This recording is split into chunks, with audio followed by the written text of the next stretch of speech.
Selling short allows you to profit from a falling market by selling high and buying low. Here's a detailed guide on how to use leverage trading on CoinEx. Step 1. Log into CoinEx and click Exchange in the top left corner. Step 2. Search and select the BTC/USDT trading pair. Then switch to margin trading in the market selection area. Step 3. Click the transfer button, set the direction from spot to margin, confirm the coin type and amount, then click confirm. Step 4.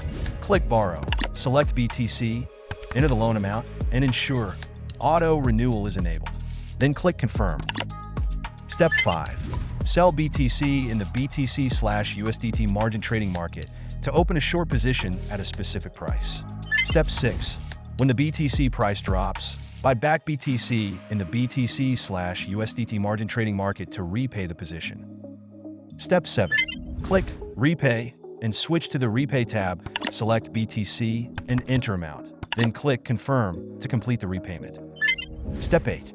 Click the transfer button, set the direction from margin to spot, confirm the details, and click Confirm. Risk warning. Please use caution with high leverage to manage risk.